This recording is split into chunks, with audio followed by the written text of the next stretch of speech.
మనకి ఈ 3వ తేదీ గ్రహణం ఉందా లేదా? ఒకవేళ ఉంటే ఎంతసేపు ఉంది? ఈ గ్రహణ ప్రభావం ఏ ఏ రాసుల మీద ఏ రకంగా ప్రభావం చూపిస్తుంది? మరియు గ్రహణ సమయంలో మనం చేసుకోవాల్సినటువంటి విధి విధానాలు, నియమాలు ఏమిటి అనేటువంటి అంశాలు చెప్తుంది నేనైనప్పటికీ చెప్పిస్తుంది సాక్షాత్ లలిత అమ్మవారిగా భావిస్తూ, ప్రధానంగా ఇక్కడ గ్రహణం మనకి లాస్ట్ టైం సూర్యగ్రహణం మనకి లేదు, కానీ ఈసారి స్వల్పంగా చంద్రగ్రహణం ఉంది. 6 గంటల 22 నిమిషాల నుంచి 6 గంటల 47 నిమిషాల మధ్యలో ఉంటుంది. అది స్వల్పంగా ఉంది. మరి స్వల్పంగా ఉందంటున్నారు కదా, దీనికి సంబంధించినటువంటి జాగ్రత్తలు ఏం తీసుకోవాలి? ఒక్కొక్క రాశికి ఒక్కొక్క జాగ్రత్త తీసుకోవాలి, గుర్తుపెట్టుకోండి. ఇందులో గ్రహణం ప్రభావం ఉండేటువంటి రాశులు సింహము, కర్కాటకము, కన్య, మకరము, వృషభ రాశి, ధనస్సు, మేషరాశులు. సింహము, కర్కాటకము, కన్య, ధనస్సు, మేష. అంటే సింహంలో ఏర్పడుతున్నందుకు కోన రాశులు అయినటువంటి ధనస్సు, మేషరాశులు ముందు వెనక రాశులు. ఇదే ఎప్పుడైనా సరే ప్యాటర్న్. అయితే ఈ గ్రహణ ప్రభావం 40 రోజులు ఉంటుంది, గుర్తుపెట్టుకోండి. అంటే గ్రహణం రోజు నుంచి 40 రోజుల పాటు. ఇక్కడ చాలా మందికి ఉన్న అపోహ ఏమిటంటే, గ్రహణం కొన్ని మనం చూస్తూ ఉంటాం థంబ్నెయిల్స్, ఈ గ్రహణంతో వీడి ప్రాణం పోతుందని, లేకపోతే ఈ గ్రహణంతో వీడు అపర కుబేరుడు అయిపోతాడని, లేకపోతే గ్రహణం దేవుడి మీద కూడా ప్రభావం చూపిస్తుంది, వాడు గుళ్ళు మూసేస్తా ఉన్నట్టు. ఇవన్నీ అపోహలే. ఎందుకంటే మనకి సంవత్సరానికి 4 గ్రహణాలు వస్తాయి, గుర్తుపెట్టుకోండి. 4 గ్రహణాలు వస్తాయి సంవత్సరానికి. 4 గ్రహణాల్లో 1-2 మనకు కనిపిస్తే 1-2 మనకు కనబడకపోవచ్చు, వేరే దేశాల్లో ఉండొచ్చు. ఒక్కోసారి 4 గ్రహణాలు కనబడకపోవచ్చు. అంటే దేశంలో ఎక్కడో దగ్గర, ప్రపంచంలో ఎక్కడో దగ్గర గ్రహణం మంచి చేసేది ఉంటుంది. మరి వాడు అప్పుడు కుబేరుడు అయిపోలుగా. ఇన్ని సంవత్సరాల నుంచి వస్తున్నటువంటి గ్రహణం ఏదైతే ఉందో, మరి అందరినీ అపర కుబేరులను 1000 కోట్లకు అధిపతులను చేసేయాలిగా. కాబట్టి 1000 కోట్లకి అధిపతి ఏమీ చేసేది, మరి పూర్తిగా మిమ్మల్ని చంపేసేంత ప్రభావం ఏమి ఉండదు గ్రహణం మీద. కాకపోతే దాని ప్రభావం 40 రోజులు కొన్ని చిన్న చిన్న విషయాల్లో జాగ్రత్తగా ఉంటుంది. ఇక్కడ ఏంటంటే, గ్రహణము అనగానే మనం ఇది భయపెట్టడం కాదు, సాధన చేసుకోవడానికి గొప్ప సమయము. సర్వసాధారణంగా మీరు రోజు చేసేటువంటి జపతపాలు, పారాయణాలు, లేకపోతే హోమాలు ఇవేవైతే ఉన్నాయో, ఈరోజు మనం ఒక జపం చేసాం, ఒక 1000 సంఖ్య చేసాం. ఇది గ్రహణ సమయంలో చేస్తే ఒక్కసారి చేసింది 1000 సార్లు ఫలితం వస్తుంది. 1000 సార్లు ఫలితం అంటే ఏమిటంటే 1000 రోజులు చేయాలి మీరు. అంటే 3 సంవత్సరాల ఫలితం ఒకటే రోజులో వస్తుంది. కాబట్టి మన వాళ్ళు ఏం చెప్తారంటే, ఆ సమయంలో మీరు మీకు కష్టం ఏదైతే ఉందో దాని మీద మీరు ఆ సంబంధించిన లలిత నామాలు చేస్తారా, లేకపోతే మీ ఇష్ట దైవాన్ని చేస్తారా, విష్ణు సహస్రనామాలు చేస్తారా, శివనామ స్తోత్రాలు చేస్తారా, గణపతిని చేస్తారా, సూర్య ఆరాధన చేస్తారా, చేసుకోండి. ఇక్కడ చాలా మందికి ఉన్న అపోహ ఏంటంటే, గ్రహణం భగవంతుడిని కూడా పట్టేస్తుంది, అందుకే గుళ్ళు మూసేస్తాం. పూర్తిగా తప్పు. ఎక్కడ శాస్త్రంలో గుళ్ళు మూసేయాలని లేదు. కాకపోతే ఏంటంటే, కాలక్రమేపీ ఆ సమయంలో జపం చేసుకోవాలి కాబట్టి, ఆ వృత్తిలో ఉండేటువంటి వాళ్ళు ఎక్కువగా చేస్తారు కాబట్టి, పౌరోహిత్యంలో ఉండే వాళ్ళు ఎక్కువగా చేస్తారు కాబట్టి, గుడికి ఆ సమయంలో తాళం వేసుకొని అక్కడ అతను ఇంట్లో కూర్చొని చేసుకునేవాడు. గ్రహణం చంద్రుడు, రవి, రాహు లేదా చంద్రుడు, రవి, కేతు వల్ల ఏర్పడుతుంది. గ్రహాలన్నీ కూడా ఆ యొక్క స్వామివారి ముందు వచ్చి చేతులు కట్టుకొని నిలబడి మీరేం చెప్తే అది చేస్తాం అని అనుకుంటున్నప్పుడు, అవి ఆ యొక్క ఫలితాలు ఇవ్వడానికి ఉన్నప్పుడు భగవంతుని ఎందుకు పట్టుకుంటాయండి వచ్చేవి? ఇంకొక విషయం ఏంటంటే, మీరు గ్రహణ సమయంలో చేసే మంత్రం ఏమిటి? భగవత్ నామస్మరణేగా. మరి నామస్మరణ చేయడానికి మీరు కూర్చొని చక్కగా ఆచమనం చేసుకొని కూర్చుంటున్నప్పుడు, మరి భగవంతుని పట్టేసుకున్నప్పుడు ఆనామం ఎందుకు చేస్తున్నాం? ఒక్కసారి లాజికల్గా థింక్ చేయండి. ఇంకోటి ఏంటి, ఏదో అపకుబేర్లు అయిపోతారు, తప్పే. ఏదో మొత్తం మట్టి గరిచిపోతారు, తప్పే. చిన్న చిన్న స్వల్ప ప్రభావం ఉంటుంది దాన్ని. అలా మేషం వారికి తీసుకుంటే సంతానం విషయంలో గర్భవతులు కాస్త జాగ్రత్తగా ఉండాలి. వృషభం వారు అక్కడ ఏదైనా ప్రాపర్టీ తీసుకునే విషయంలో 40 రోజుల పాటు దీని ప్రభావం, 3వ తేదీ 40 రోజులు అన్ని రాశి వారికి.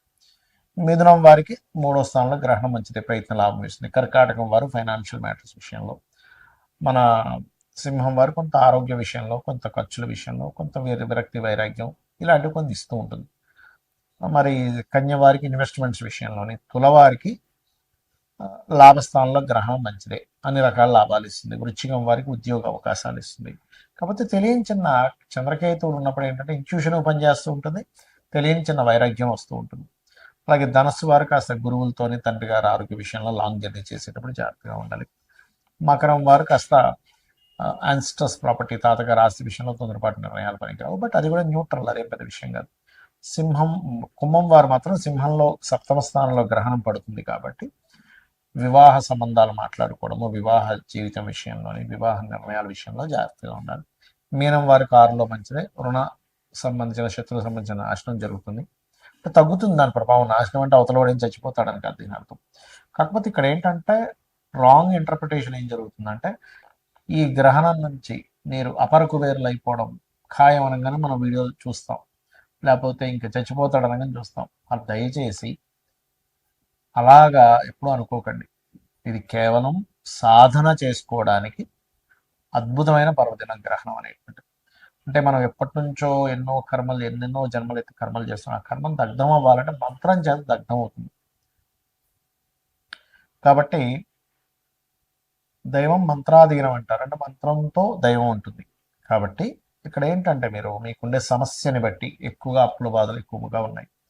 అపర్ణాయే నమః అనే మంత్రం చేసుకోండి సేపు. లేదంటే ధనపరంగా బాగా ఉండాలి. ఓం ధర్మాధ్యక్ష ధనాధ్యక్ష ధనధాన్య వివర్ధిని నమః. హెల్త్ ఇష్యూస్ ఉన్నాయి. ఓం సర్వవ్యాధి ప్రశమని సర్వమృత్యు నివారణి అగ్రగణ్య చింత్య రూప కలకల్మషనాశిని. ఎందుకంటే చాలా మంది పాప ఎన్ని మందులు వాడుతున్నా తగ్గదు. అప్పుడు దైవ బలం కనుక తోడైతే ఖచ్చితంగా తగ్గుతుంది. దాంతోపాటు ఎవరికైనా హెల్త్ ఇష్యూస్ ఉన్నాయంటే అశ్విని నక్షత్రం రోజు కనుక మీరు వేసుకోవడం, మెడిసిన్ స్టార్ట్ చేస్తే తొందరగా తగ్గుతుంది కూడా, మళ్ళీ కొత్త మెడిసిన్ ఏదైనా ప్రారంభిస్తే కనుక. అలాగే మరి కొంతమందికి వివాహం విషయంలో ఇబ్బందులు ఉన్నాయి. ఇప్పుడు ముఖ్యంగా మనం చెప్పుకున్నాం ఇందాక కుంభం వారు వివాహం విషయంలో జాగ్రత్త. కుంభం వారు ముఖ్యంగా వాళ్ళు కనుక కుంభం వారు, సింహం వారు వాళ్ళు పర్టికులర్గా వివాహానికి సంబంధించిన మంత్రం అంటే ఏమిటి, లలితా సహస్రనామాల్లో ఓం కామేశబద్ధ మాంగళ్య సూత్ర శోభిత కందరాయ నమః అనే మంత్రం చేసుకుంటే అద్భుతంగా ఉంటుంది. అలా ఒక్కొక్క సమస్యని బట్టి మీరు ఆ నామాలని, లలితా సహస్రనామాల్లో ఉండే నామాలని చేస్తూ ఉండండి. ఖచ్చితంగా బాగుంటుంది, అందులో ఎటువంటి సందేహం లేదు. అలాగే మరొక విషయం ఏంటంటే దానము. గ్రహణం అయిపోయింది, ఏ రాశుల వారికి అని చెప్పుకున్నాం? కర్కాటకము, సింహము, కన్య, ధనస్సు, మేషం వారికి చెప్పుకున్నాం. గ్రహణం అయిపోయిన తర్వాత నెక్స్ట్ డే మీరు బియ్యము, ఉలవలు అన్ని కేజీంబావు బియ్యము, ఉలవలు, మినుములు, కందులు, నువ్వులు, వీలైతే గోధుమలు కూడా ఇవ్వచ్చు. ఈ 5 రకాల దానాలు ఇచ్చుకుంటూ దీంతోపాటు ఒక ఇత్తడి గిన్నె చిన్నది తీసుకోండి, ఎక్కువే ఒక్కర్లే. దానిలో నెయ్యి, దాంతోపాటు నెయ్యి, ఆవు నెయ్యి, స్వయం పాకంగా, ఇంకా మీరు బియ్యం కూడా ఎక్కువ ఇస్తారంటే ఇవ్వచ్చు. తీసుకునే వ్యక్తి సాక్షాత్ శివస్వరూపంగా భావిస్తూ ఇవ్వాలి. ఎంతో ఇష్టంగా ఇవ్వండి, ఎందుకంటే ఆ దానం తీసుకుంటున్నందుకు మీ దోషం పోతుంది. అలాగే తీసుకునే వ్యక్తి కూడా, దానం ఇచ్చే వ్యక్తి శివస్వరూపంగానే భావించాలి. అంతేగాని వీడేదో దిక్కుమాలని దోషం పోవడానికి నాకు ఇస్తున్నాడని ఆ వ్యక్తి అనుకోకూడదు. అమ్మే ఆయనకి ఇచ్చేస్తాను ఆ దోషం పోతుందిలే అని ఈ వ్యక్తి అనుకోకూడదు. కాబట్టి ఇలా ఇవ్వండి. అలాగే మరొక విషయం ఏంటంటే కొంతమందికి విదేశాల్లో పిల్లలు ఉంటారు, వాళ్ళకి గ్రహణ ప్రభావం ఉంది, వాళ్ళు అక్కడ ఇవ్వలేరు. ఇక్కడ తల్లిదండ్రులు ఇవ్వచ్చు, గుర్తుపెట్టుకోండి. అలాగే ఈ దానంతో పాటు 2 రవిచంద్ర ప్రతిమలు, 2 నాగ పడగలు చిన్నవి, ఏ మెటల్ అయినా పర్లేదు, పంచలోహాలతో ఉన్నా. వెండి రేటు బాగా పెరిగింది కాబట్టి రాగి ఇట్లా కూడా ఇవ్వచ్చు, ప్రాబ్లం ఏం లేదు. ఈ రకంగా చేయండి, అన్ని విధాలా మీకు బాగుంటుంది.